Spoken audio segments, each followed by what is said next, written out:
but I also wanted to make sure that he got the hell out of there. Like, it's fine. Like, I don't want to make small talk, especially with the craziest man in the world. He was a very nice guy. Yeah. But also, like, I don't know, someone like that, someone who makes decisions like that, like if I found out a presidential candidate, like, went to a half hour of a movie when knowing that they knew they had something to do. Yeah, like, if I found that out about Hillary, I'd be like, well, I guess I'm a Trump man.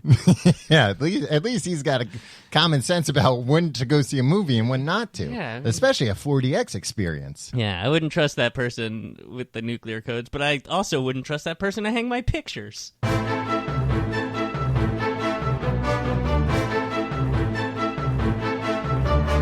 Tim, enough of this. Enough is enough. We got to talk about the topic at hand. Sure. Myths and legends. There's another myths and legends. Do you think it's wise that we used to occasionally do myths and legends once every few months? Uh-huh. We stopped doing it for like 3 or 4 years. Yeah. And now it's like, bang, every week it's going to be a myths and legends episode. Yeah. Are you afraid of dabbling in the occult? No, I'm never really sold on anything. What do you mean? Myths or legends? Well, myths is such a freaking hard word to say. It's not that hard. It sounds like myths. Yeah, but like myths. Yeah, the TH into the S is just like unnecessary tongue gymnastics, right? Uh-huh. I don't need that. Myths and legends. I pulled a muscle of my tongue saying the title of this episode. Oh, we didn't even get to what the which I'm trying to. Sorry. Myths and legends, Poltergeists. Poltergeists is another thing. STS is another. Myths, poltergeists. It's very hard. It's a lot of work for the mouth. It's a lot of sibilance there at the end. Yeah, not a fan. But Tim, it's October. It's a spooky time of year. We can double up on the myths and legends. But let's make this promise to all of our diehard fans. Yes. Who are not a fan of sibilance necessarily. Right. There will not be another one next week. And they're maybe a little too scared. Yeah, it's true. Maybe shaking in their dang boots. I come to this show for a laugh, not to be scared shitless. Yeah, scared out of my skin. Yeah. Skeleton pops out at the top. That was the skeleton jumping, and then they dance to Dance Macabre. Yeah. So we're talking about poltergeists, Tim. What do you know about poltergeists? All right, number one. They're ghosts. Number one, you're wrong. I mean, you're possibly wrong. Poltergeists are poltergeists. If they were ghosts, they'd be ghosts. Poltergeist is like a genus of a species of ghosts. No, maybe. There are theories about poltergeists. All right. Next misconception. All right, we'll go. All right. God damn, you are such number two. You are such a sheeple. It's just sheep. Or shurson. You're such a shurson. Number two. They cause mischief. That is true. Number three. People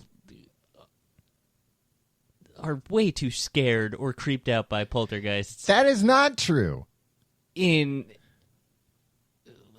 just in proportion to the amount of stuff that they are purported to have done. Okay. Untrue. Number four, you need a quirky little psychic lady to come in. You're thinking of the movie Poltergeist. Yeah, exactly. Where else am I going to get? If not from Craig T. Nelson, where else would I get my poltergeist info? Do you get too much of your information from Craig T. Nelson? I get all my information from Coach Tom. Yeah. Thanks. You always say... Who do you get yours from? Dauber? Idiot. Always like... Jerry Van Dyke? What are you up to this week, Tim? And you're like, I'm watching the big game. And I'll be like, it's not even football season. And you're just talking about the game of the week on a rerun of Coach. Yeah. Well, which they don't even... or... DVD. I'm a time shifter, Tom. I'm a millennial, so I can stream That's it. DVR. Tim, you dumb. No, I own them on DVD. Okay. Are they still broadcast? Coach, I feel like every year the syndication things come in and they're like, all right, Cheers, okay, Seinfeld. No, they and then Coach, they're just like, you know what? Check with Gail. Does anybody watch Coach? Yeah. Are we still paying for Coach? Yeah. No, Tim. Coach almost came back. They made like a new pilot. Yeah, but guess what? It didn't. Yeah. Well, but still. There's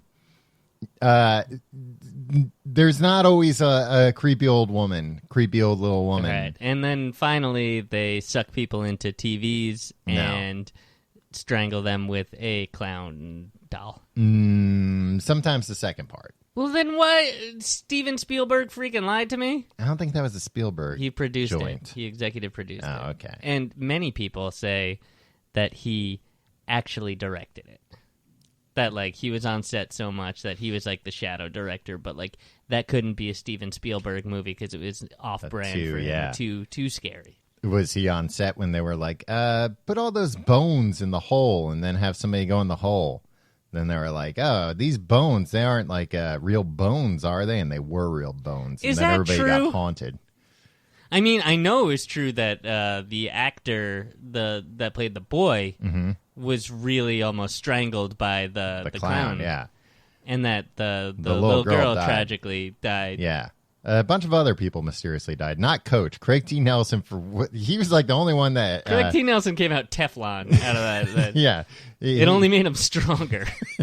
Yeah. But, and Craig T. Nelson might have been in cahoots with that poltergeist. Might have been like, look...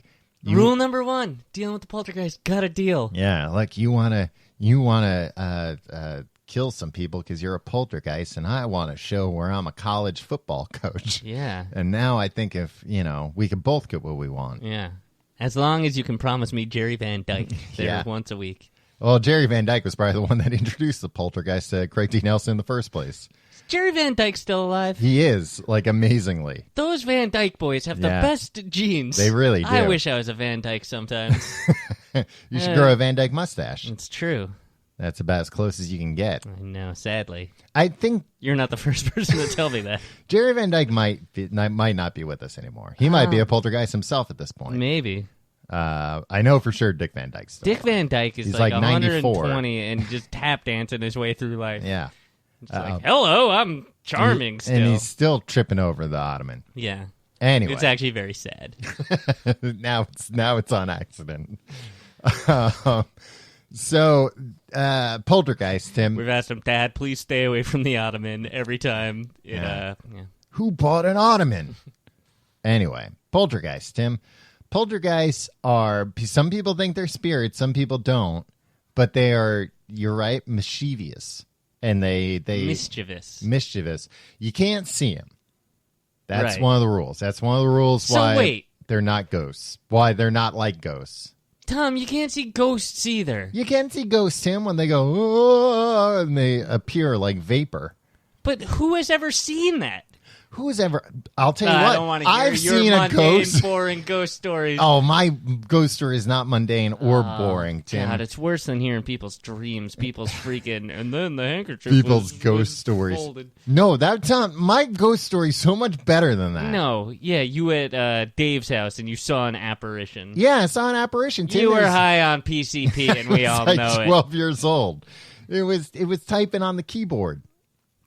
That was AJ. No, it wasn't AJ. It was he was like trying to scare you, Tom. AJ wasn't even there. It was a green mist. I don't know. You've been watching too many movies. You ate too many cookies. Let me tell. I'm going to tell the ghost story real quick. No, I've heard this ghost. God damn it! But maybe the people haven't heard the ghost story, Tim. And now, right now, they're under. Right, hang on to your hats, everybody. Under their covers, all around. I'll get back from the mic so I won't interrupt with my heckles and jeers. Please, if you're listening to this on your commute or you're jogging or something, please pause it and go start a campfire somewhere. Wait till night and get around the campfire because this one's about to really give you a fright. Sleeping over my friend Dave's house when I was like 11, and I was sleeping on the floor next to his bed in a sleeping bag, and I woke up in the middle of the night. I don't know why. And I looked over, and at his computer there was a person sitting there typing, but it was like kind of a see-through person. A ghost, some might say.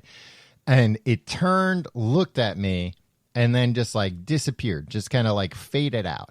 And I thought, what? Like, I must be dreaming or something. But just as I thought that, I heard from above me, Dave go, did you just see that? he saw it too, and I didn't even know he was awake. Because we both saw a ghost. All right.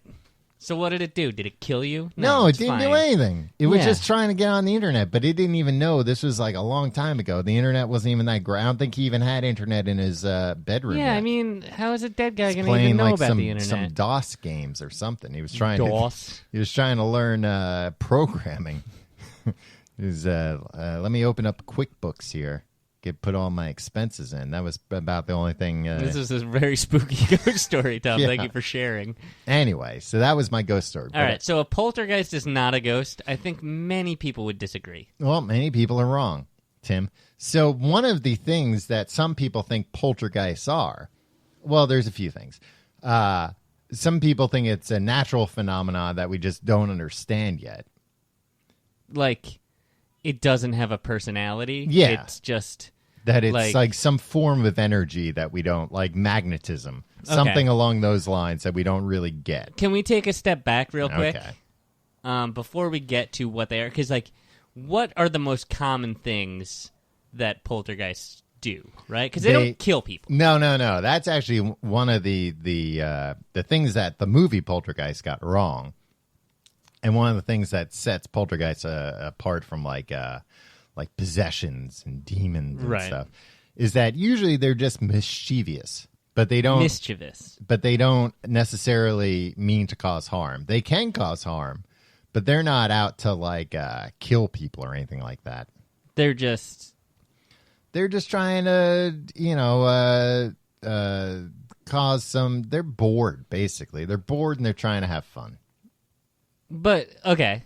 And the way they do that, they knock things off shelves. They knock things over, they throw things through the air, they levitate things, and then sometimes they'll, like if you're out of the room, they'll move everything around, and then when you come back, you go, what the heck?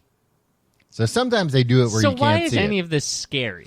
Why is it scary? Maybe a projectile is scary. Yeah, Tim, you wouldn't be scared if all of a sudden your coffee cup just started levitating out of nowhere?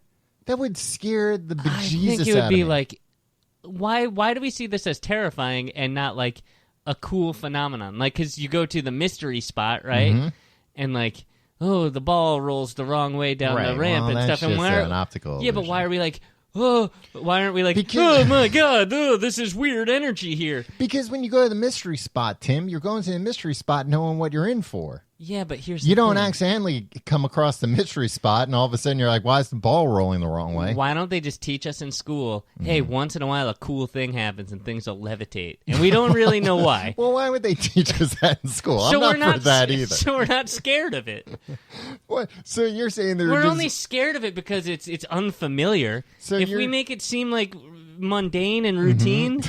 So you're proposing that, like, where? In grade school, elementary school? Wherever. That just one day they go, oh, by the way, ABCs. Sometimes things levitate, and it's cool. Don't worry about it. No further questions, kids. No, well, here's the thing. Lightning, we teach kids once in a while, freaking electricity shoots out of the sky, and sometimes it hits people and kills them. But don't worry, it's just a natural phenomenon. It's cool. Well, two things. I don't think they ever really taught us about lightning in school. Yeah, they absolutely did, I think Tom. they trusted us to learn about it on our own. And second, they can explain what causes lightning. They don't go, and nobody knows why. Well, here's the thing. If this is a real thing that happens, which I don't believe. Lightning? Sure it does, Tim. No, I think... If a church sprung up tomorrow that was like, hey, here's our thing. We're going to start worshiping lightning as our god. I'd be like, all right, I'm on board. Like, what else just randomly shoots out of the sky and just kills us once in a while? Well, maybe you should be like a Roman or something and worship. No, I don't think there's Zeus. like a man out there throwing lightning bolts. Oh, well, then who's throwing them, you dummy? I think it is. It's the energy, man. The energy is God. Wow. I have some crystals I'd like you to buy. I have some crystals I'd like you to hold. Some crystals I'd like you to smoke. And you'll see it all clearly. So... No. All right. Here's what I'm saying. You're saying this is a real phenomenon. Yeah. Right? And we don't know, but all that really happens are things are moved, things are levitating.